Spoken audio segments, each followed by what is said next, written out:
Private अमीन के तौर पर नापी करते चले आ रहे हैं। अब हम लोगों के सिग्नेचर को मान्यता समाप्त किया जा रहा है। ये अंचलाधिकारी द्वारा, कर्मचारियों के द्वारा ये लिखित रूप से लिखा जाता है ऑनलाइन में कि आप अंचल अमीन से नापी कराइए, प्रवाचन के लिए अंचल अमीन से नापी ये सिग्नेचर कराइए।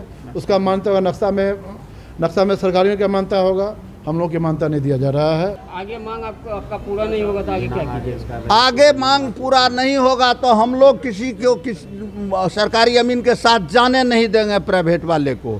दूसरी बात है, मारकाट जो कराएगा उसकी जवाबदेह सरकार होंगे, सीओ होंगे, डीसीएलआर होंगे, एसडीओ होंगे, कलेक्टर होंगे। हम लोग ऑब्जेक्शन करते ही रहेंगे। नमस्कार, सीमांचल की आवाज देख रहे हैं आप। मैं हूं आपके साथ ज्योति शुक्ला। बिहार में जमीन से जुड़े कामों को ऑनलाइन किए जाने के बाद अब प्राइवेट अमीनों का विरोध खुलकर सामने आने लगा है।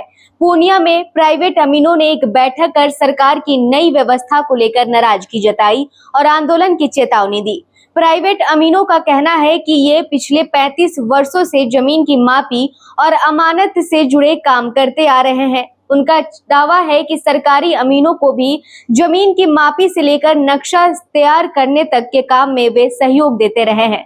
बैठक में प्राइवेट अमीन आलोक आनंद ने कहा कि ऑनलाइन व्यवस्था के जरिए सरकार धीरे धीरे उनका रोजगार छीन रही है। उन्होंने कहा कि प्राइवेट अमीनों के पास वर्षों का अनुभव है और ये जमीन की मापी के काम को बेहतर तरीके से जानते हैं। उन्होंने मांग की कि सरकारी अमीनों को सरकारी कार्यों तक ही सीमित रखा जाए और आम लोगों के निजी जमीन संबंधी काम में उन्हें प्रवेश न दिया जाए। वहीं मुरली सिंह ने कहा कि अगर इस व्यवस्था के दौरान कोई परेशानी या विवाद होता है तो इसकी जिम्मेदारी सरकार की होगी। उन्होंने कहा कि पहले प्राइवेट अमीनों की ओर से सरकार को ज्ञापन सौंपा जाएगा। अगर उनकी मांगों पर बात नहीं बनी तो आंदोलन को राज्य स्तर तक ले जाया जाएगा। जमीन के काम को डिजिटल और ऑनलाइन बनाने की सरकारी कवायद के बीच प्राइवेट अमीनों का विरोध नई चुनौती बनता दिख रहा है। आने वाले दिनों में सरकार के रुख और प्राइवेट अमीनों की अगली रणनीति पर सबकी नजर रहेगी। हम लोग 25-30 सालों से, कुछ अमीन 10 सालों से, कुछ 20 साल से नापी पूर्णिया जिला में करते चले आ रहे हैं। प्राइवेट अमीन के तौर पर नापी करते चले आ रहे हैं। अब हम लोगों के सिग्नेचर को मान्यता समाप्त किया जा रहा है। ये अंचलाधिकारी द्वारा, कर्मचारियों के द्वारा ये लिखित रूप से लिखा जाता है ऑनलाइन में कि आप अंचल अमीन से नापी कराइए, प्रवाचन के लिए अंचल अमीन से नापी ये सिग्नेचर कराइए। उसका मान्यता होगा, नक्शा में सरकारियों का मान्यता होगा, हम लोग की मान्यता नहीं दिया जा रहा है। तो हम लोग अब कहाँ जाएंगे? जबकि हम लोगों ने पॉलिटेक्निक से डिग्री लिया है, एनजीओ से डिग्री लिया है, हम लोगों ने अनुभव प्रमाण पत्र भी कई जगह से लिया हुआ है। हम लोगों की चूँकि यहाँ लोकल नापते हैं, हम लोगों की बहुत ज़्यादा जानकारी रहती है। यहाँ तक कि जो कि हम लोग सरकारी अमीन को गाइड करते हैं, नापी में भी सहयोग करते हैं, नक्शा भी हम ही लोग देते हैं। सरकार के पास नक्शा नहीं रहती है, हम लोग नक्शा देते हैं। प्राइवेट अमीन के गाइड के बिना नापी नहीं और बिना, है ना। तो अब हम लोगों का यदि सिग्नेचर का वैल्यू नहीं रहेगा तो हम लोग क्या करेंगे?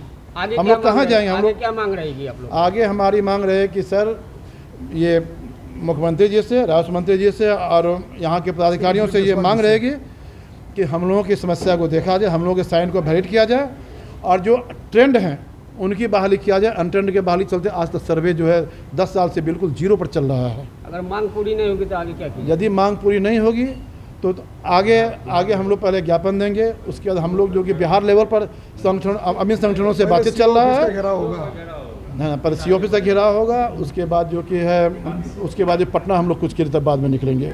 आज का बैठक हम लोगों ने अरेंज किया है कि यदि सब काम सरकारी अमीन ही करे तो हम जो प्राइवेट अमीन इतने हैं, हमारे बाल बच्चा क्या खाएंगे? बेरोजगार है ही, बेरोजगारी हमारी समस्या पुनरावृत्ति हो जाएगी। दूसरी बात है कि अगर सरकारी अमीन में मेरिट है तो फिर हमारे प्राइवेट अमीन लोगों को साथ लेके वो क्यों काम करता है? अगर हमारा प्राइवेट अमीन का साथ देना छोड़ दे तो एको सरकारी अमीन समूचे पूर्णिया डिस्ट्रिक्ट की हम बात करते हैं, एको ठो खोज के ला दीजिए जो काम कर ले वो। ये हम लोग का ग्रीवांसेस है कि फ्री लोगों को छोड़ दे, जिसको जहाँ जाना हो वहाँ जाए। 2 महीना 4 महीना के अंदर सरकार के यहाँ, सीओ के यहाँ लोग जाना बंद कर देगा कि हमको अमीन चाहिए। काहे तो हम लोग सैकड़ों के जत्था में हैं यहाँ पूर्णिया में। दो चार 10 ठो नहीं है। और जिस किसी ऑफिस में अमीन है, चाहे जो भी सरकारी अमीन हो, मेरिट 1% को नहीं है। 1% को भी काट दें तो चलेगा, 1% को मेरिट नहीं है। और सब कहाँ से बधा के सब इंजीनियर का छात्र सबको ले आया है, जिसके पास अमानत की कोई जानकारी नहीं है। क्या रहेगा आपका मुख्य मांग? मुख्य मांग ये रहेगा कि सरकारी नापी जो है उसको विधिवत अपने कार्यालय तक रखें। अपने कार्यालय सरकारी काम जो हो वो उनसे करावे, अच्छा करे कि बुरा करे। हमारे पब्लिक में, हमारे जनताओं के बीच में सरकारी अमीन का प्रवेश निषेध कर दें, ताकि लोगों का भी ढंग से काम होगा और ये जो हम लोग बेरोजगार हैं उनका भी बाल बच्चे का रोजी रोटी चलेगा। आगे मांग आपका पूरा नहीं होगा तो आगे क्या कीजिएगा? आगे मांग पूरा नहीं होगा तो हम लोग किसी को सरकारी अमीन के साथ जाने नहीं देंगे, प्राइवेट वाले को। दूसरी बात है, मारकाट जो कराएगा उसकी जवाबदेह सरकार होंगे, सीओ होंगे, डीसीएलआर होंगे, एसडीओ होंगे, कलेक्टर होंगे। हम लोग ऑब्जेक्शन करते ही रहेंगे। हमारा मुख्य मांग है कि सरकारी अमीन को अपने सरकारी कार्य के लिए नियमित रखे। किशनगंज अब बदल रहा है और अब आपके बिजनेस को भी चाहिए एक बड़ी पहचान। Bus stand, day market, flyover, Paschim Pali, hospital road, Lahra Chowk जैसी प्राइम लोकेशंस पर कराइए अपने ब्रांड की दमदार ब्रांडिंग, जहां हर दिन हजारों लोगों की नजर जाएगी सीधे आपके बिजनेस पर। A1 इंडस्ट्रीज, आज ही संपर्क करें।